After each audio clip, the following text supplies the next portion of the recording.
ଗୋରି କାଳି ଦୁଇ ପଡ଼ୋଶୀ ରହୁଥିଲେ।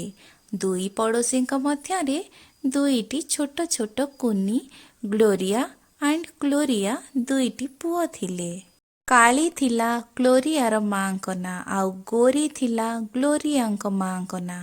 ଆଉ ଦୁଇ ଜଣ ସବୁବେଳେ ପାଖାପାଖି ରୁହନ୍ତି। ଗୋରିମା କାଳିମା ସବୁବେଳେ ପାଖାପାଖି ଯାଇ ବିଲରୁ ବା ଯେଉଁଠିକି ଜଙ୍ଗଲକୁ ଯାଇ ଖାଦ୍ୟ ସଂଗ୍ରହ କରି ଆଣନ୍ତି, ଆଉ ତାଙ୍କ କୁନି କୁନି ପିଲାମାନଙ୍କ ମୁହଁରେ ଟେକି ଦିଅନ୍ତି। ଦିନକର କଥା, କ୍ଲାରିଆ ଆଣ୍ଡ ଗ୍ଲୋରିଆ ଦୁଇ ଜଣ ଯାକ ଖେଳୁଥିଲେ। ସେତେବେଳେ ଗୋରା ମା କାଳି ମା ଆସି ପହଞ୍ଚିଗଲେ। କାଳି ମା କହିବାକୁ ଲାଗେ, ଦେଖ ଗୋରି, ମୋ ପୁଅ କ୍ଲାରିଆ କିପରି ଭାବରେ ତୋ ପୁଅଠାରୁ ବହୁତ ଶକ୍ତ। ବୁଦ୍ଧି ଯେପରି, ସାହସୀ ମଧ୍ୟ ସେହିପରି।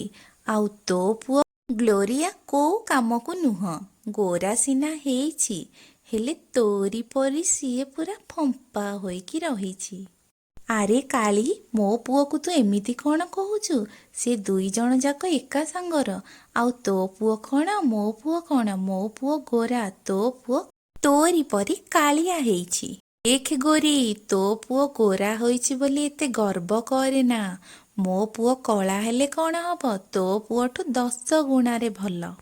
ଶୁଣୁ କାଳି, ଆଜିକାଲି କାଳିଆ ମାନଙ୍କୁ କେହି ପସନ୍ଦ କରନ୍ତିନି।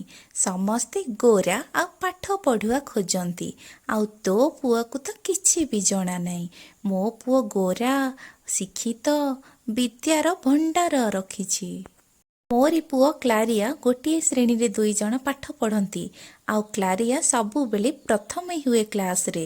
ଆଉ ତୋରି ପୁଅ ଗ୍ଲୋରିଆ ସବୁବେଳେ ଫେଲ୍ ରହେ। କେବଳ ଚେହେରା ଗୋରା ହେଇଗଲେ ସବୁ କିଛି ସମାଧାନ ହେଇଯାଏନି ମ। ଆମ ଓଡ଼ିଶାର ମୁଖ୍ୟମନ୍ତ୍ରୀ ମୋହନ ମାଝୀ ବାବୁ ତ ପୁଣି କଳା ନା। ଆଉ ଦେଖେ, ଆମ ଓଡ଼ିଶାରୁ ଯାଇ ରାଷ୍ଟ୍ରପତି ହୋଇଛନ୍ତି। କିଏ ଜାଣିଛୁ ତ? କିଏ ବା? ଆମ ଓଡ଼ିଶାର ଗର୍ବ ଆଉ ଗୌରବରେ ମହାମହିମ ଦ୍ରୌପଦୀ ମୁର୍ମୁ ହୋଇଛନ୍ତି ରାଷ୍ଟ୍ରପତି। ଆଉ ମୋ ପୁଅ ସବୁଠାରୁ ଭଲ ପାଠ ପଢ଼ି ସର୍ବଶ୍ରେଷ୍ଠରେ ରହିବ।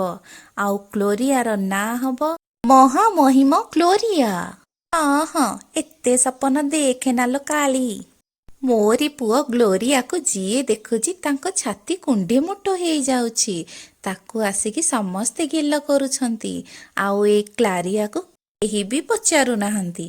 ହଉ, ସେମାନେ ବଡ଼ ହେଲେ ଦେଖାଯିବ କିଏ ହାରୁଛି କିଏ ଜିତୁଛି।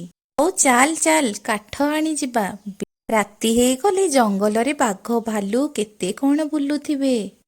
ଆରେ ପିଲାମାନେ, ତମେ ଆମ ପଛେ ପଛେ ପଳେଇ ଆସିଲ। ସୂର୍ଯ୍ୟ ଅସ୍ତ ହେବାକୁ ହେଲେଣି, ତମେ ଦୁଇଟା ଆମ ପଛେ ପଛେ ପଳେଇ ଆସିଛ। ନାଇଁ ମା, ଆମେ ଗ୍ଲୋରିଆ ଭାଇ ଆଉ ମୁଁ ଖେଳୁଥିଲୁ।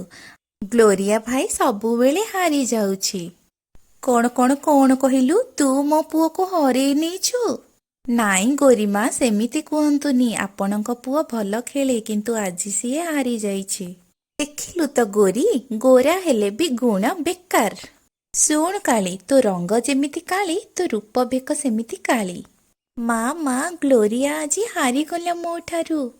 ଭଲ କରିଛୁ ମୋ ଧନ। ଗ୍ଲୋରିଆ, ସେଇଠି କ'ଣ ବସିଛୁ? ଏଇଠିକି ଆସେ।